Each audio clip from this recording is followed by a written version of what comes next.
Hi, I'm Bill Arnold. Thank you for listening to this podcast of Real Recovery. There are many more podcasts available at myfaithradio.com. Your support makes this possible. Thank you. It is time for Real Recovery. So glad you joined us tonight. Bill Arnold on this side of the studio. And just across the way, George P. Fraser. Hello, George. Kind of a recovery hullabaloo is the I didn't way know I what said. that means, but thank you. That was the surfing show. Oh, in the yeah. I'm 60s. connecting those dots now. So anyway. We're not off track yet, are we? No. Okay, Gosh, good. no. All right. That music just charges me up. Energizes. Yeah. Energizes you. I can tell that. Now, George, I want to talk a little bit about a couple of things. First thing on my agenda is I was reading 1 John chapter 3, verse 20, and it says, if our hearts condemn us, we know that God is greater than our hearts, and he knows everything. So I think there's that message that says, if you're not being able to forgive yourself, stop it, get over it, because God is the one who does the forgiving. And that ties into 1 John 1:9, I believe, Bill, where if we're faithful to confess our sins, he's faithful to forgive us. But the Holy Spirit, in the verse you talked about, does condemn us of things to change. And the other point of that is, if you're, I don't know what the address is, but blessed is the man who does not condemn that which he does. If you're using or drinking or gambling too much, and you don't feel right about it, the Holy Spirit is convicting you of that. He who began a good work in you will be faithful to complete it. And stop fighting it. Admit it. Confess it. And you will have peace. And that's hard to do, Bill. It really is. And we all have a couple things in our life when we're feeling really good about our walk, where the enemy, I believe that's in Ephesians, Bill, the fiery darts of the enemy. You get that thought, yeah, but you remember what you did when you were 12? And then all of a sudden you've lost the peace, that comes from only walking with God. Well, telling myself a little bit, one that I held on to for 35 years. I had, in 1977, my mom, who had cancer for 5 years, one day on Saturday, and I'm really not proud of this, wanted me to give her a ride to the hospital. And I had a racquetball game an hour later, and I said, can you get a ride with your sister? And she goes, yeah. And I go, well, thank you. And I left. My mom never got out of the hospital, and she died. So I got, sober, continued after that. Bible studies, church. I knew God forgave me, but man, I couldn't forgive myself. And there's nowhere in the Bible where it says I'm supposed to forgive myself. That's Jesus' job. That's idolatry. But I'm supposed to accept that forgiveness. So in 2012, 35 years later, I'm working at the Salvation Army. And I had to kick a guy out for drinking, help him load the 2 garbage bags he has of personal belongings into the car. He's my age. Mom picks him up. They drive away. She stops. I'm standing on at the sidewalk going, how sad.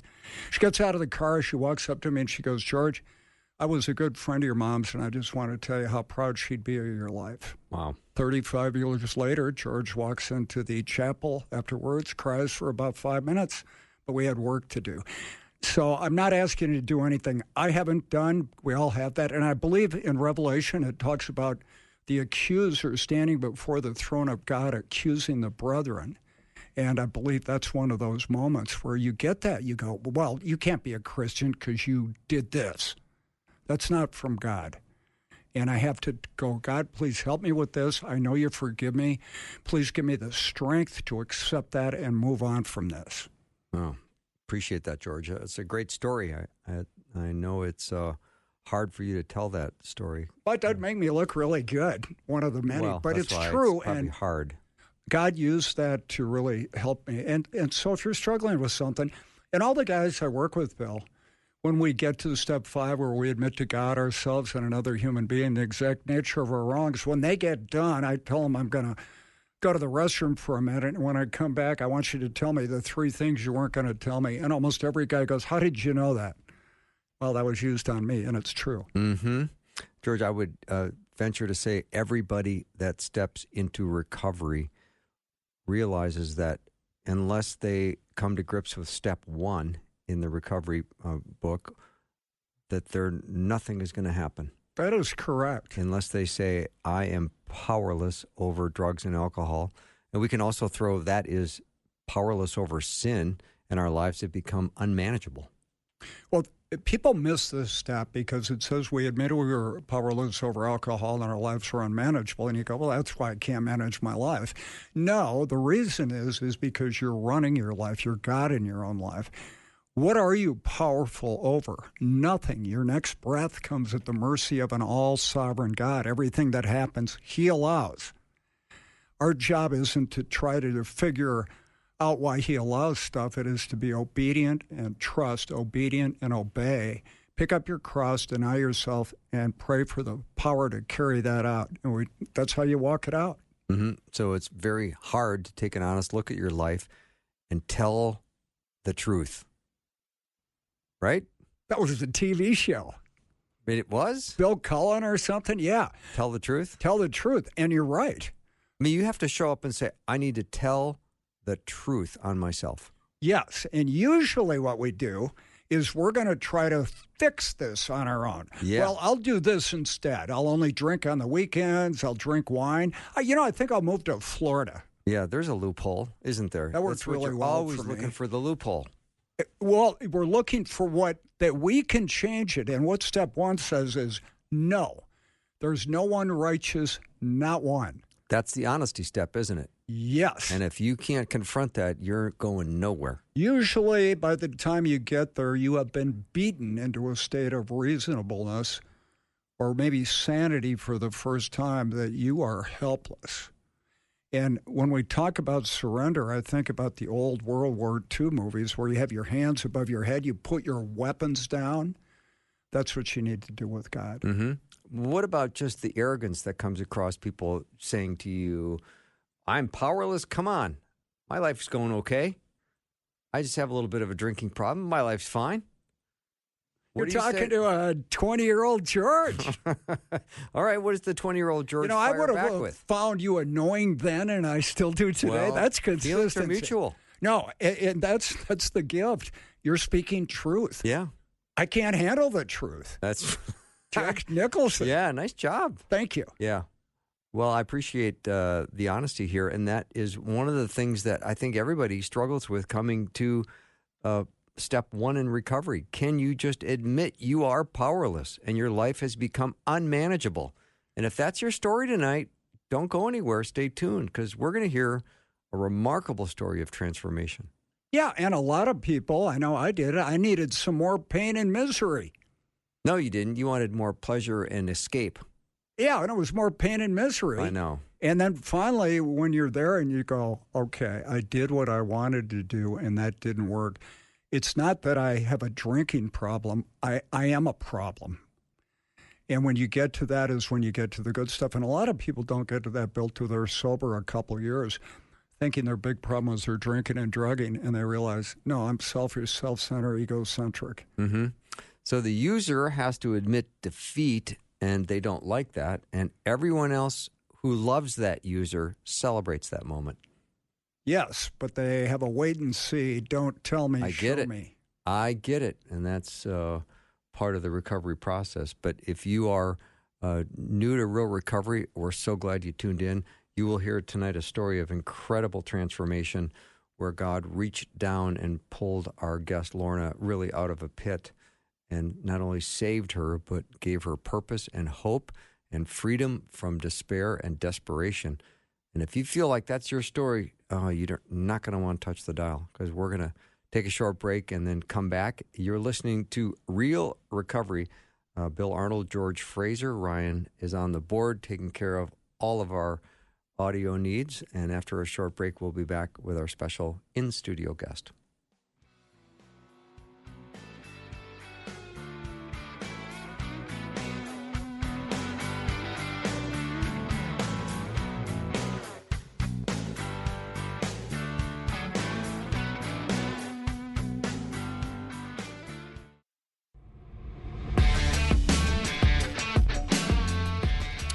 Welcome back to Real Recovery, Bill and George. George, we got a great show tonight. Looking forward to it. I am too. Yeah, and way to go on that opening.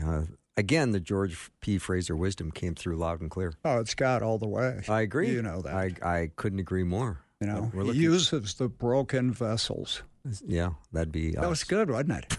It's right off the top of my head. Yeah. Well, you never prepare, so everything's off the top of your head. This is my life. Your whole life has been I preparing. live in a camper out in the parking lot, and once a week they let me come in. I didn't think you were ever going to admit to that. Thank you for being so vulnerable. All right, George, let's get underway with our guest, Lorna. She has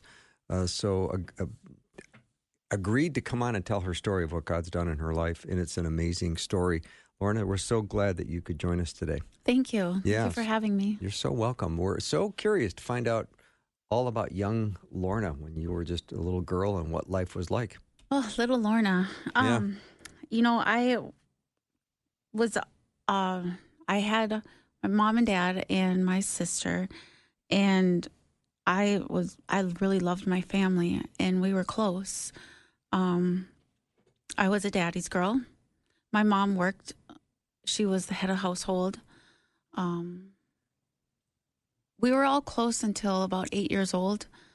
That's when we moved to Minneapolis from North Dakota. And I didn't understand it at the time, but there was a huge shift in our family, and there was a lot of fighting all of a sudden.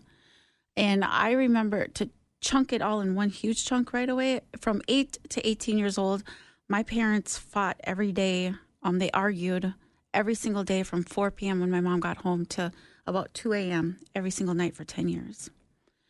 So it went from comfort to this all of a sudden change. I didn't realize until I was an adult that my mom had an affair in North Dakota. And my dad was very heartbroken, but very emotionally abusive and violent. I wouldn't say violent, I'm sorry. No, he was very emotionally abusive. And so that's what I lived with every day. My mom she was the one that used to get abusive with him. I had to call 911 on their fighting because he was turning purple. She was on top of him, about to kill him. And I was 10 years old and ran to the neighbor's house. And he ended up going to jail. And I was so confused. I didn't understand. He got out the next day, but there was a lot of pain in my household. Boy, it sure sounds that way. That would be a very challenging environment in which to, you're a 10-year-old, 8-year-old girl coming home from school, and all of a sudden now from 4 till 2 a.m. there's arguing going on. That would be hard to manage. Name calling. And it doesn't seem like home is a safe place. No, it wasn't. Emotionally, you were probably on pins and needles. I was on pins and needles. I was confused because I loved my parents, and I just didn't understand. I started to hate my dad when I was a daddy's girl. I was with him all the time, but I started to hate him because of the things that he would say to my mom. Not knowing, not that it made it better, but I didn't understand where the fighting was coming from. I just thought that he turned into a monster. Mm-hmm. Was there drinking going on between your parents? There was no drinking going on. My dad he quit drinking when he met my mother in 1979. I was born in 81. So he had been sober for a couple of years before I was even born. There was no spirituality or God in our home. Okay. So your dad obviously felt very angry about the affair and was retaliating nonstop. Nonstop. Yeah, and obviously that was not getting forgiven or processed or counseled or anything, right? No, that was just raw. Yes. Okay. I remember in school when they saw the sudden shift. I went through K through 8 school. I started going there in 3rd grade. So in 7th grade, the staff saw a switch. They saw something happening in me. And I saw a counselor and started to speak with her about how I felt inside. And I told her, I don't feel like living anymore. I don't want to go home. And they locked me up in the hospital.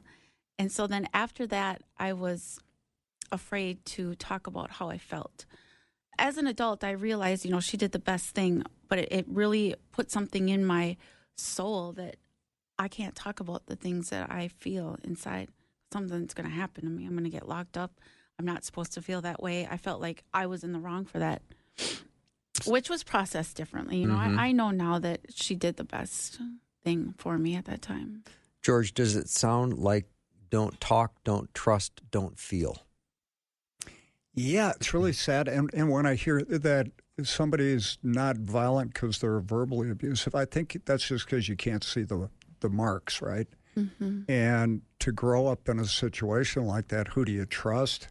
And you also are conflicted with the family of origin because you feel bad that you are angry or disappointed with them or whatever. And as a kid, you can't process that. Well, you don't have the language to process it. What was it like did you ever have visitors, aunts, uncles, anybody from extended family that you would have opportunities to confide in? They did come, my family from both sides, and my parents would argue in front of them. Oh, wow. So they couldn't take the foot off the gas, could they? No, not at all. Okay. There was a lot of bad memories, and my graduation from high school, my dad made a huge scene, and it's in. I've forgiven him now, but it's been in my heart that's what I remember. Just him yelling and calling me names and at home, at my graduation, at the ceremony. At the ceremony. Oh boy, at St. Basilica. I graduated from De La Salle High School. Okay. Good school, Islanders. Oh, it was a great school. I loved De La Salle. So had you started using it all in high school? I started using when I was 12. Okay, that's right. When I was 12 years old. Talked a little bit before. Yeah, if you pay attention, George, you would have remembered I said that. Well, I don't listen to you as well as I could. That's true. I appreciate the vulnerability once. It's the honesty. At least I recognized Look at you the walking progress in. you and I are making after 14 years. I recognized you walking in where somebody else didn't. So give me some points for that. So what did you use at 12? I started smoking weed at 12 years old. I was hanging out with my sister and her older friends. She's 6 years older than me. She was like 18. And I was actually really disappointed when I found out she smoked weed. And then it didn't take long for me to follow suit. And it didn't take long. I would say in the next year I was drinking at least once a month and smoking weed every day. I mean, it was a fast.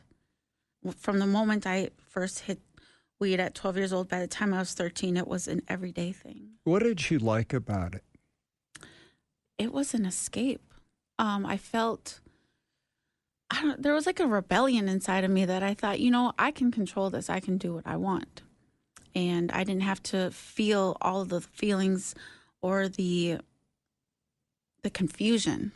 The confusion that I felt. That was one of the things that was hard for me to deal with. I loved my family very much, and I was just confused about everything that was going on. You didn't have any control at home, did you? I had no control over anything. But smoking weed gave you some control. Over my feelings and emotions. Exactly. So you can self-medicate, numb down a little bit. Mm-hmm. And this is something I have control over. I called, when I turned 12 years old, I nicknamed it the year, how do I say it? What did I say? The year that I fell, or the fallen year, because I had lost my virginity, started smoking weed, started skipping school. Like, it was just a complete radical change. Mm-hmm. So I'm curious, and George, maybe you would help me with this one, but you're 12 years old smoking weed every day. Where do you get money to buy weed? I don't know what weed costs, but where do you get money to do that? Are you using allowance? Do you have a little job here or there? Are you stealing? What's going on? Well, for that age, I think I was just hanging around the people that had it. Okay. And I did have an allowance from what I remember. I don't remember how I paid for it. Okay. Then I don't even know if I did. Okay. That's hanging around people that have it is the best way to do it. Yeah. Okay. I think what's interesting here, it makes so much sense looking back how this would happen. And for most people that I've worked with over the years, and in my case, the first time I really did get high, I knew I'd be doing it again.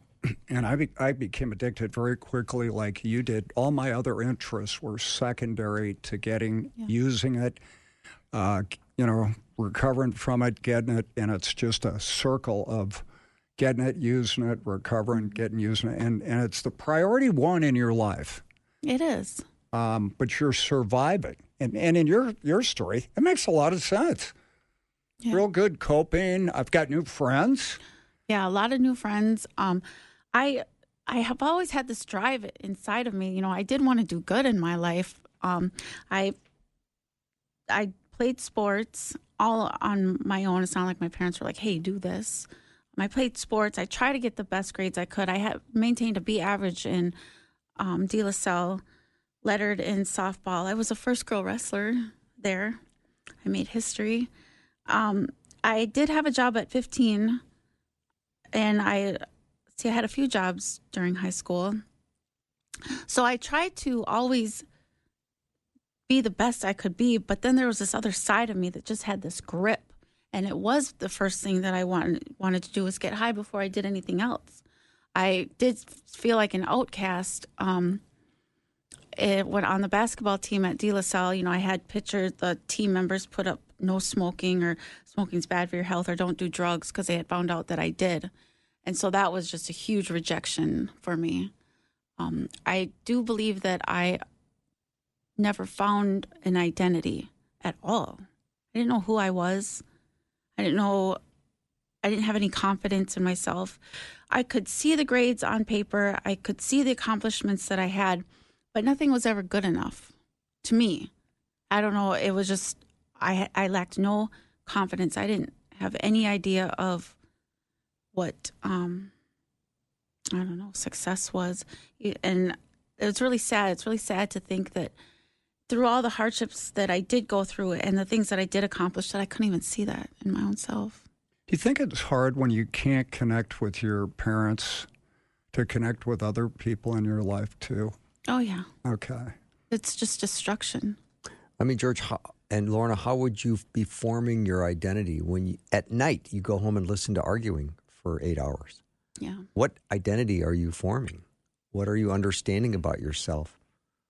I mean, to me, the home has always been kind of that place of restoration and building up, because you go out into the world every day as a student and a kid, and if you don't have a sanctuary at night to go home to where you get love and acceptance and affirmation, I don't know how you would be forming your identity without that. That's a good point. Everything you do, you're part of different subgroups, but you're not really connected with them other than the activity. That's pretty lonely. Yeah. The no smoking on the basketball and stuff, if you had played hockey, that never would have been an issue. So that's the deal. How were your grades? My grades? They were, I was on the B honor roll. Good for you. So here's some talent. And later in your story, we're going to see some resiliency, which is the characteristic we need to overcome things and with God's help get sober. But that's down the road. Yep. Yeah. So after high school... So my parents divorced in June of 99, the year that I graduated. And my dad went to North Dakota and my mom moved to South Dakota with someone else. So I was left in this house in Northeast Minneapolis, all on my own, 18, going to the U of M because I got accepted there, and not knowing, I was a 12-year-old inside of an 18-year-old body, not knowing anything, and they just left. Wow. So I turned that house into a party house. And it didn't take long for me to get kicked out of the U of M, less than 6 months. When I was 20, I had my first child. And by the time I was 23, I had been partying so hard that meth came into the picture. All right, we're going to take a little break and come back, hear more of Lorna's story. You're listening to Real Recovery with Bill and George. Ryan's on the board tonight, as always. We'll be right back in just a minute.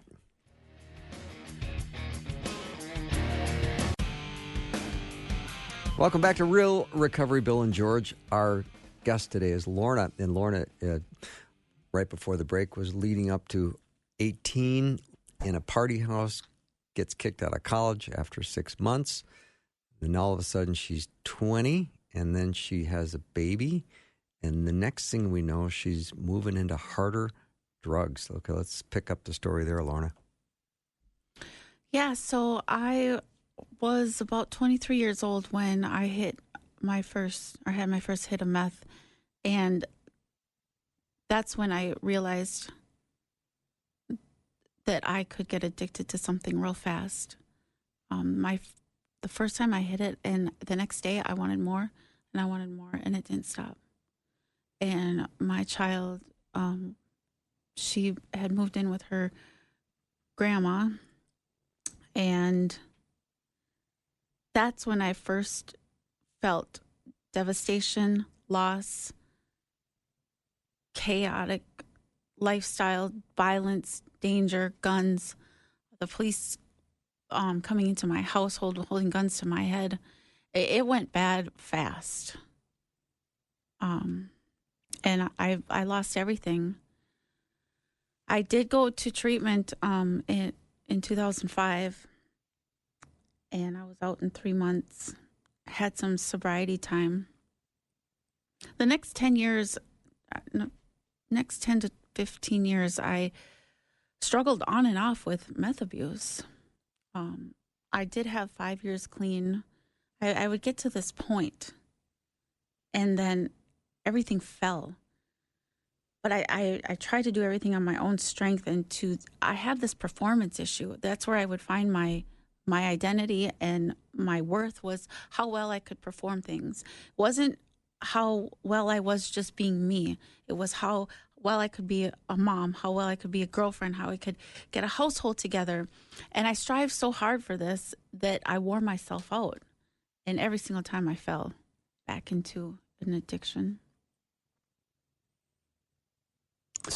So, Lorna, you would feel this sense of defeat, and the only answer to the sense of defeat would be to use. Yeah, escape. Okay. How were you able to string 5 years of sobriety together? What were you doing to maintain that? I did go to NA for a few years, then just gripping at the skin of my teeth, trying to maintain a job. I went to school to be a vet tech. I accomplished that. Went to school to be a surgical tech. I accomplished that. Like I would do all these things, but I never finished it. And I think having some stability kept me sober, but I wasn't serene inside. It was still chaos. So it wasn't good enough? No, wasn't good enough.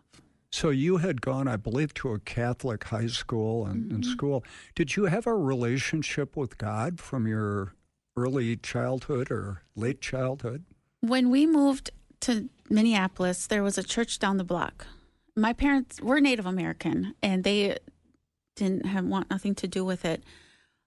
But that church was calling me, and I wanted to go there. And my mom did honor that, and we started to go on Sundays. It was a Catholic church. In 2 years, I was baptized, confirmed, did the Sunday school. I did all that on my own. That's what I wanted. I didn't understand what I was doing. It was just something that called me. And that's when I first had a relationship with Jesus. No, I wouldn't say relationship. It's when I first knew who he was. Okay. And then during the fights, my dad started to call it a cult, and they just quit going, and I just quit going. Your dad did what? Called it a cult. Oh, called it a cult. Okay. Yeah. And so then it just fell aside. And especially when I turned 12, it really fell to the side. I ended up at De La Salle because my mother did not want me to go to a public school. She thought that I wouldn't survive. So that's how I ended up at De La Salle. Whether it was Catholic or not, I don't know if it had anything to do with her decision. She just wanted me safe and thought that was the best thing. During those 4 years, I don't remember having any type of relationship at all with Jesus. I was in survival mode. We did pray. It was very religious, and I didn't feel a connection there. And then when I went to college later on in life, I did a Native American history class, and I found out, the history of what had happened. So then I had an identity crisis. I totally turned my back away from Jesus and God. I said, he doesn't exist. I was mad. I was mad that I was American and Native. I didn't know who I was, just the identity thing coming up again. And I remember throwing away Bibles that were around me. It was just a really bad time in my life. But I still always felt this guilt inside of me for not loving him during that time. So it was still there. That conviction was still there. And I think that went back from knowing him at 8 years old, which is very special to me. So special. That I pursued him on my own at 8, that he called me. Thank you. So it wasn't until my very last, I'm kind of jumping around. That's okay, Lorna. My last relapse from 2020 to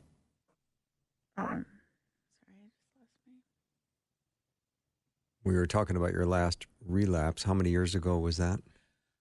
So in 2020, it was June of 2020 to December of 2023, and those were the worst years of my life.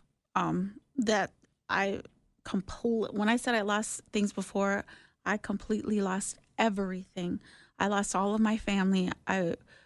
My 3 kids, my grandchild, the house that I had in Andover,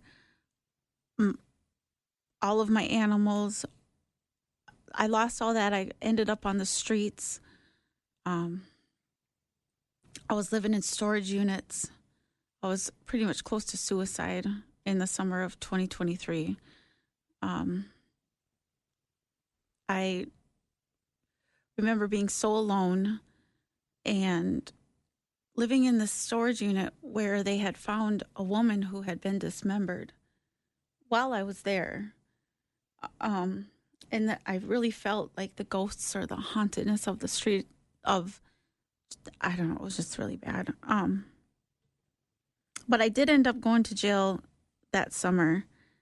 And that is when I hit my knees and I called to the Lord. I didn't call to the Creator. I didn't call to anybody. I called to the Lord and I said, you know what? I need you so bad.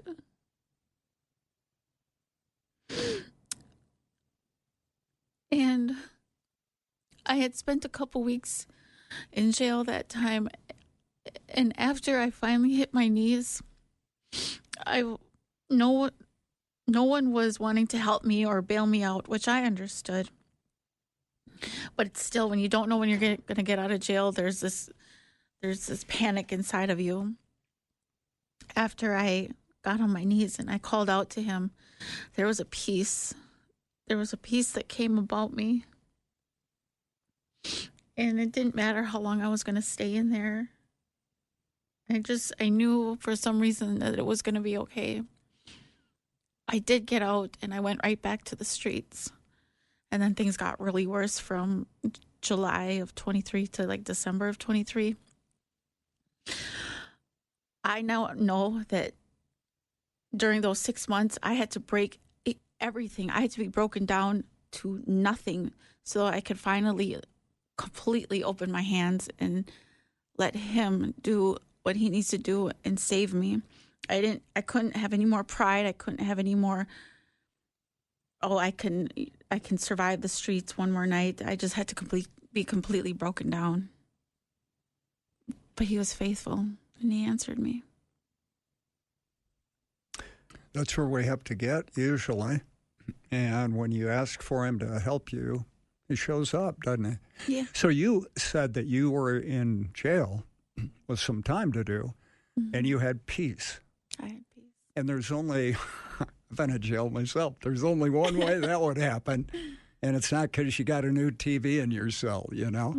And it's interesting, a lot of the people that are on our show, when they're cuffed in the back of the car, they have real peace because the gig is up. And we talk about the Department of Corrections being such a great evangelical tool in this country. Yes. So I believe that. Yeah. Miraculous story. Mm-hmm. So, Lorna, now you feel like the peace of Christ has come into your life. Yes. Have you put your belief and trust in him at this point? It sounds like you have. Yes. Okay, so now there's that additional 3 months of going out, and things still got worse. So then the next step was what? Calling Teen Challenge. Okay, now we got... I had heard of Teen Challenge. My oldest daughter, actually had been there twice through the short-term program. And it just kept coming up through people that I knew that were still using. That's all the people I talked to. I'm like, maybe I need to do something. I need to change. Something needs to happen. So I called them and got in December. And I was ready. I believe that when I walked into those doors, I was completely surrendered. I don't care what rules I had to follow. I don't care what they took away from me. I didn't want to smoke cigarettes anymore. That was a big rule, of why I didn't ever think of going to Teen Challenge before. Because I had smoked for 30 years. I don't know why that's funny, but I was completely surrendered. All I know is I didn't want to live the way that I did, but I didn't want to give up on my life either anymore. There was this hope inside of me that I wanted something different. And when I walked into those doors, the first 3 months, I was still trying to find my identity and other things.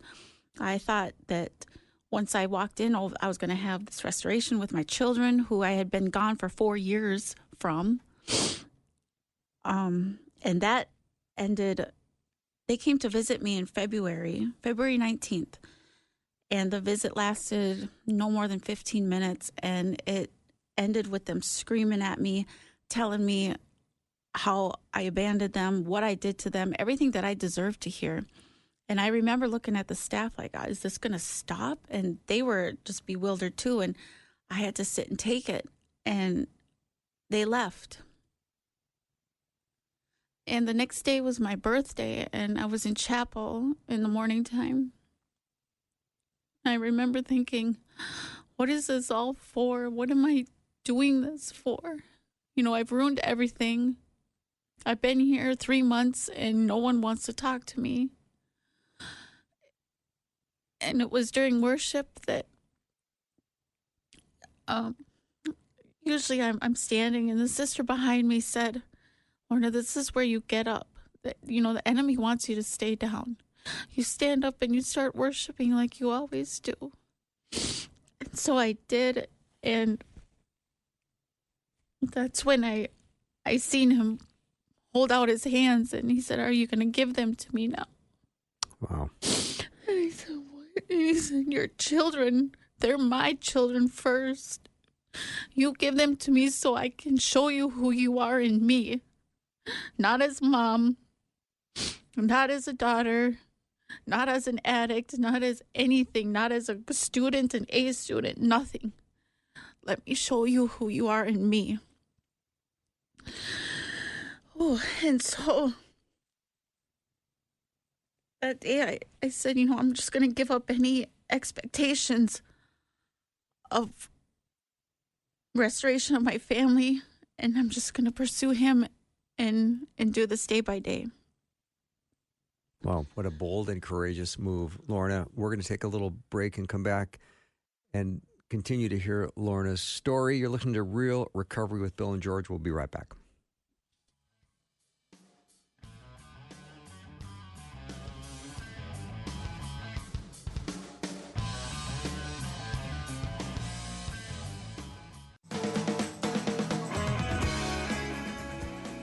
Welcome back to Real Recovery. Bill and George have Lorna as our guest tonight, and we are hearing her story, which is absolutely amazing, what God is doing, what God has done, and what God will continue to do in her life.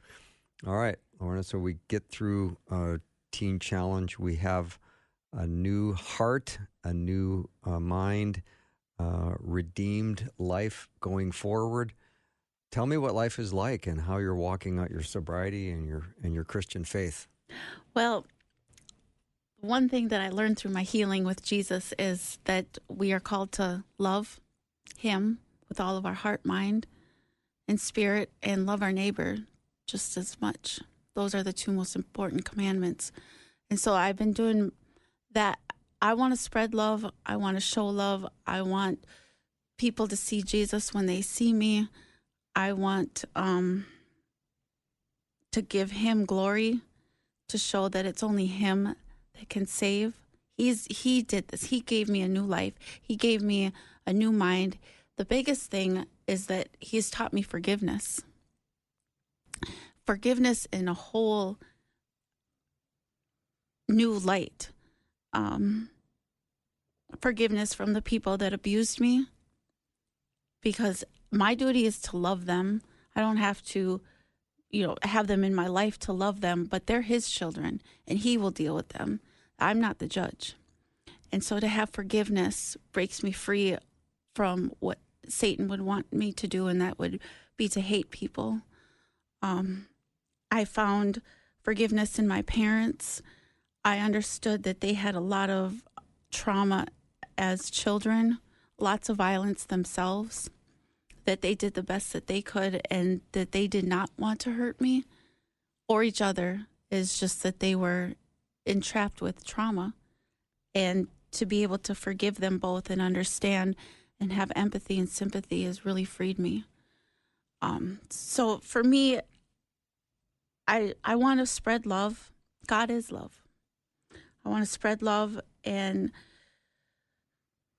really just emphasize love and forgiveness. I think with those two, there's a lot of healing that can take place with relationships, with, any situation. Love and forgiveness is huge. What kind of guardrails do you have around your life right now in order to keep you on the middle of the highway, so to speak? This is how blessed I am. God is so good for me. The moment that I walked into Teen Challenge, I said, I'm home. I'm home, and I don't ever want to leave here. I don't know how I'm going to stay, but I am not leaving. And I graduated in December of 24, and by the time April came around of this year, I'm employed with them. Wow. So I'm on the AV team. I get to worship every day. I get to be at home, which is Teen Challenge. I get to be around the sisters that were there while I was there as a client, but going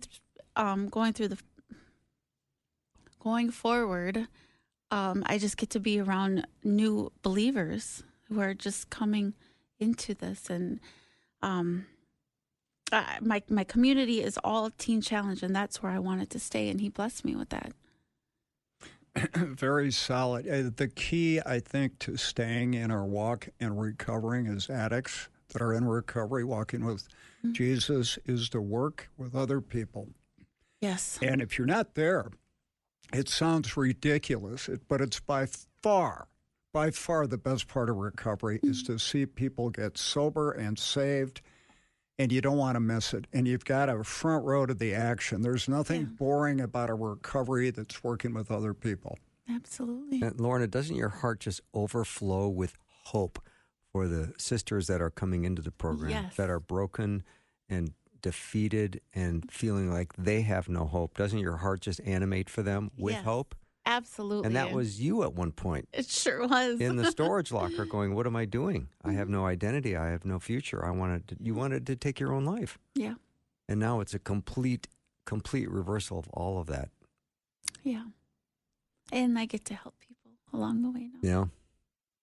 That's why we do this, to hear these stories, God's story in you. I never get tired of it. Oh, I don't either. And oftentimes when you hear stories, you think, okay, we're getting to the good part. And then there's a little delay in getting to the really good part. There's more. It was funny when I was invited here, one of the questions I said immediately was, can I speak Jesus? Because there's no way that I can tell my story without him. Yeah, well, you are so welcome to speak Jesus all day long here. That's the whole point of this program. Yes. Interestingly enough, can you speak Jesus here? There's no way you would be here talking about Jesus if it wasn't for Jesus. Absolutely. And that's why we get to do the show, and it's a privilege. You've helped my walk. Thank you. We never want to take it for granted what good we have with being saved and walking with the Lord. Mm-hmm. Yes. So, Lorna, what kind of encouragement would you have? I mean, let's think of, I want to think back briefly of 12-year-old Lorna, who was looking to do something called smoking weed. Yeah. And I want to get back to 20-year-old or 23-year-old Lorna that decides to take this hit of meth. So go back to those two ages very briefly and say, if you could do it over, do you have any idea what you might have done differently? Keep talking to somebody. Okay, there you go. Find someone to talk to, someone safe. You were frozen emotionally, weren't you? I was frozen. Yeah. So had you been in a church environment, maybe there might have been a youth worker Absolutely. that you could have had a confidential conversation with. Yeah.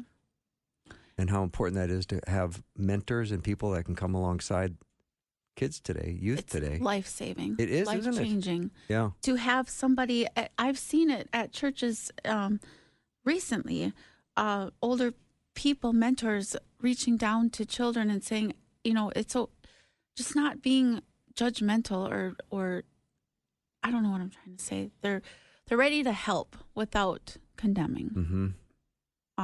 Definitely 12-year-old Lorna needed that. Yeah. Someone to say, this is what I'm feeling and this is my lifestyle. Just have somebody listen. I would have loved to have someone listen to me and not feel judged and just be okay to just be met where I was at that time. You just felt so isolated and alone, didn't you? Yeah. Like, am I this freak kid? And is there anyone else going through this? Or is it just me? I really thought it was only me. Of course you did.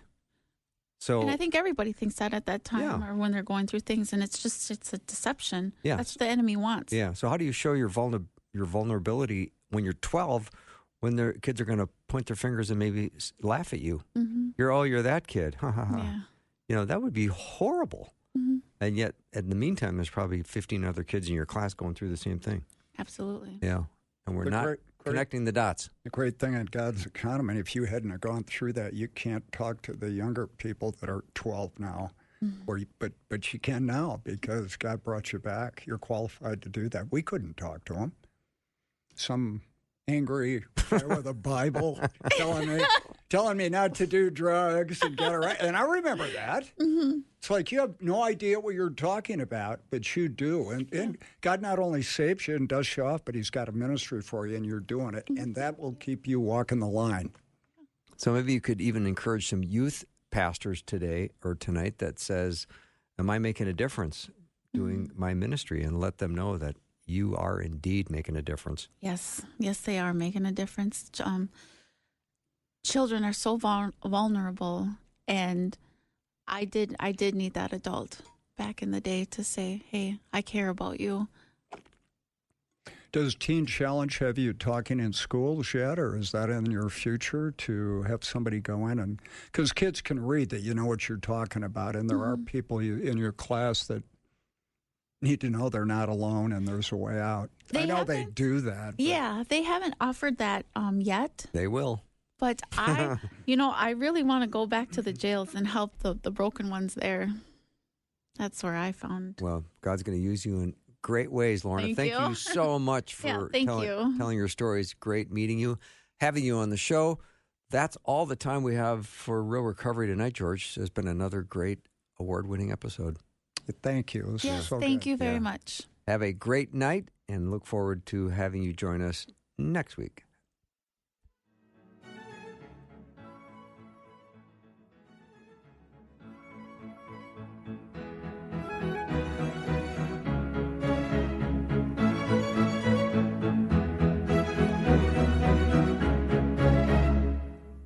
Thanks for listening. Programming like this is made available through your support. Information available at myfaithradio.com. Coming this Easter, an epic 4-part audio podcast series, The Christ. My hour has not yet come. My son, your hour was written before time. David Oyelowo. He claims to be a king. Tom Pelfrey. My kingdom is not of this world. Paul Walter Hauser. He is the light, the true light. John Rhys Davies. And Patricia Heaton. The Christ. Wherever you listen to podcasts. Bart Millard, lead singer of Mercy Me, says there was a season when his faith felt anything but strong. Literally feel like I was hanging by a thread. Like even the stuff as simple as God is good all time God is good, is like saying these things. I didn't believe that. That's what would get the biggest amen if I said it in front of a crowd. So if I did the right things on the outside, no one would interfere with the inside. In one of the hardest times, Bart learned God's love is secure, and so is his identity in Christ. Hear Bart Millard's story on this week's episode of The Unfolding on Apple and Spotify and at myfaithpodcasts.com.